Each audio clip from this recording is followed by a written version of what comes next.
पढ़ने जा रहे हैं एनिमल टिश्यू। इससे पहले हमने प्लांट टिश्यूज़ के बारे में अच्छी डिटेल से हमने पूरा देख लिया था।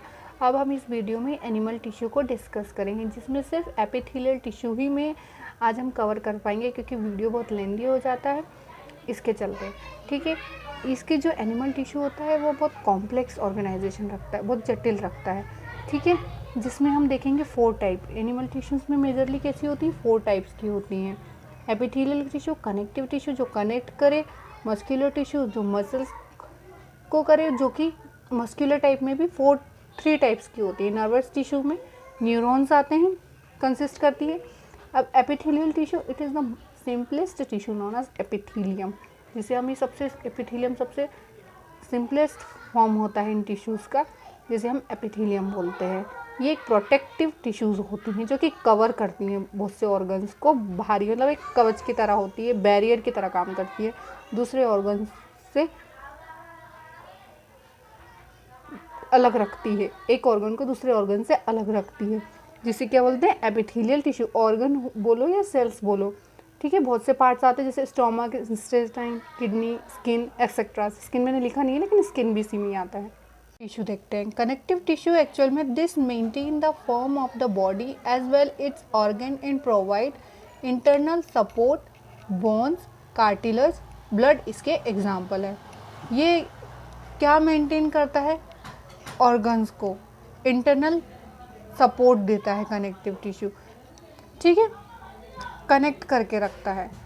जैसे बोन कनेक्टेड होती है ना एक दूसरे से, कार्टिलेज, ब्लड, इसलिए इसको हम कह रहे हैं connective tissue. Muscular tissue, it is posed of cells having the ability to contract and relax in order to produce movement of the body parts. Muscular tissue का काम है कि वो मूवमेंट दे, ठीक है ना, मूवमेंट को प्रोड्यूस करे। अब उसके लिए हमें कैसे टिश्यू चाहिए, मस्कुलर टिश्यू चाहिए, जिसमें जैसे कि स्टोमक आउटर सरफेस, इंटेस्टाइन की अपर सरफेस, इनको मस्कुलर टिश्यू कहा गया है।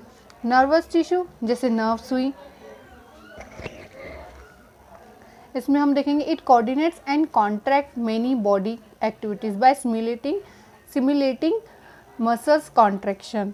It creates an awareness of the environment and plays a major role in the emotions, memory and reasoning. ये एक्चुअल में हमारे इन्वायरमेंट में बहुत अच्छा रोल प्ले करता है, जिसके लिए जैसे कि हमको कुछ चीज़ें याद कैसे रहती हैं, नर्व्स के तो नर्व टिश्यूज़ के थ्रू हमें एकदम से जैसे हमारे पैरों में कांटा लग जाए तो हम एकदम से पैर हटा लेते, कैसे, नर्व टिश्यूज़ के कारण। अब हम देखेंगे एपिथेलियल टिश्यू, उसको हम अच्छे डिटेल से देखेंगे। ठीक है, हमने 4 टाइप्स देखे थे मेजरली, जिसमें से हम सबसे फर्स्ट देख रहे हैं एपिथेलियल टिश्यू, जिसे एपिथेलियम भी कहा जाता है। Internal organs and soft tissues of our body need protection from the external environment. मतलब ये अपने आप को अलग रखने के लिए है ना, उसको ऑर्गन को इंटरनली सेपरेट करने के लिए, सॉफ्ट टिश्यूज़ को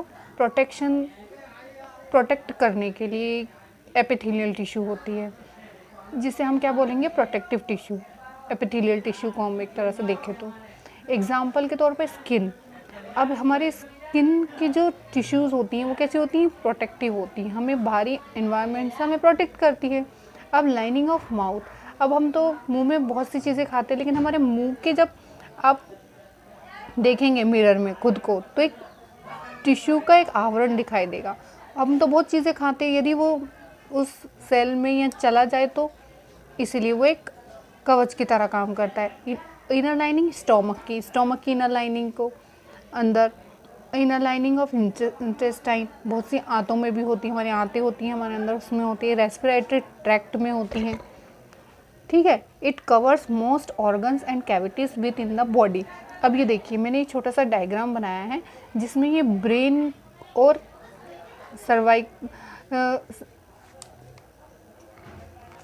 क्रेनियल कैविटी जिसे हम बोलते हैं, ठीक है ना, ये सर्वाइकल थॉरेक्स होता है, जिसे ये देखो, ये यदि हम इसमें से ब्रेन को निकाल लें और अब ये जो बचेगा है ना खाली, तो इसे क्या बोलेंगे, क्रेनियल कैविटी। एक कैविटी जिसे हम बोल रहे हैं with in the body, it covers most organ, ये बहुत और कैविटी के रूप में प्रोटेक्ट करता है। It forms a barrier to keep different body system separate, ये एक बैरियर की तरह काम करता है और ये टाइटली पैक्ड होती हैं। देखिए हमारे पैरों की जो वो रहेगा निचला तलवा जिसे बोलते हैं, वो कैसे हार्ड रहता है। क्यों हार्ड रहेगा? क्योंकि वो टाइटली पैक्ड है, उसमें कोई इंटरसेल्युलर स्पेस नहीं पाया जाएगा, ठीक है ना, जिसके कारण वो उसकी जो टिश्यूज़ जो रहेंगी वो एकदम सक्रिय रहेंगी बहुत ज़्यादा, ठीक है। This cells have almost no intercellular space and have a small amount of connect cementing material between them, उनके बीच में बहुत कम सीमेंटिंग मटेरियल होता है जिससे वो एकदम दृढ़ रहती हैं अपने आप में। कौन? Epithelial tissue. एनीथिंग एंटरिंग और leaving the body most cross at least one layer of epithelium, most cross at least one layer, मतलब एक लेयर में बहुत कम ये पाया जाएगा कि उसमें से अंदर बाहर चीज़ें जा सके, जैसे स्वेट ग्लैंड हुई। The permeability of the cell of various epithelia play an important role in regulating the exchange of material between the body, external environment and also between different parts of the body। अब देखिए permeability कैसे? permeability ऐसे कि एक झिल्ली मतलब इस तरीके से होगा कि बाहर आ जा सके, ठीक है। All glands are made up of epithelial cells, जितनी भी ग्लैंड होती हैं, जितनी भी ग्रंथियाँ होती हैं, किससे बनी होती है? एपिथेलियल सेल्स की बनी होती हैं। All epithelium is usually separated from the underlying tissue bye an extra cellular fibrous basement membrane, ये सेपरेट करती है किसके थ्रू? एक्स्ट्रा सेल्यूलर फाइब्रस के थ्रू, मतलब तंतु की तरह होती हैं। अब हम एपिथेलियल देखेंगे, स्क्वेमस होती हैं, कॉलमनर होती हैं, क्यूबोइडल टिश्यू होती हैं। एपिथेलियल मेजरली 3 टाइप्स की होती हैं, ठीक है ना, स्क्वेमस, कॉलमनर, क्यूबोइडल। अब स्क्वेमस से हमें पता चल रहा है, स्क्वेमस का मतलब चपटी, कॉलमनर मतलब कॉलम के समान संरचना होगी उसकी, क्यूबोइडल मतलब क्यूब की तरह संरचना होगी उसकी। मतलब हमें नाम से स्पष्ट हो जाता है कि हमारी जो टाइप्स होगी, ये हमारे जो टिश्यूज़ होंगी वो किस तरह की होंगी। सबसे फर्स्ट टाइप है squamous epithelium. It's extremely thin and flat, बहुत पतली और बहुत चपटी कोशिकाएं होती हैं इसकी। एग्जाम्पल के तौर पे देखें तो lining of the mouth, oesophagus, lining of the blood vessels और स्किन, ठीक है। ये बहुत लेयर्स में हो तो जिसे हम क्या बोलेंगे? Stratified squamous epithelium. जब ये बहुत लेयर में होगी, जब ये पतली होगी तो स्क्वेमस कहलाएगी, और जब ये बहुत लेयर में होगी तो स्ट्रैटिफाइड स्क्वेमस एपिथेलियम कहलाएगी। देखिए ये जैसे मैंने डायग्राम बना रखा है, स्क्वेमस एपिथेलियम ये बहुत चपटी होगी, जब ये मोटी होगी तो स्ट्रैटिफाइड एपिथेलियम होगी। जब ये मोटी होगी तो क्या होगा? ये टूटने फटने और मतलब से हमको सुरक्षा देगी। जैसे एड़ियाँ हमारी फट जाती है, मोटी होंगी ना, जब भी तो हम लोग, नहीं तो हमको पैरों में दर्द नहीं होगा। जब एड़ियाँ हमारी फटने लग जाती है तो उसमें उधर का क्या होती है? स्ट्रैटिफाइड स्क्वेमस एपिथेलियम होती है। ओके, अब हम देखते हैं next, columnar epithelium. Column like cells, मतलब बहुत इजी है। स्क्वेमस मतलब आप समझ ही गए होंगे। अब कॉलम से पता चल रहा है कॉलम में, ठीक है। It present where absorption and secretion occurs. ये क्या करती है? एब्जॉर्ब करती है, सिक्रेट करती है। जैसे inner lining of the stomach, inner lining of the intestine, respiratory tract, और दूसरा क्या होगा? Respiratory tract. In the respiratory tract यदि हमने देखे जो कॉलमनर में एपिथेलियम टिश्यू होती है वो उसमें सीलिया पाए जाते हैं।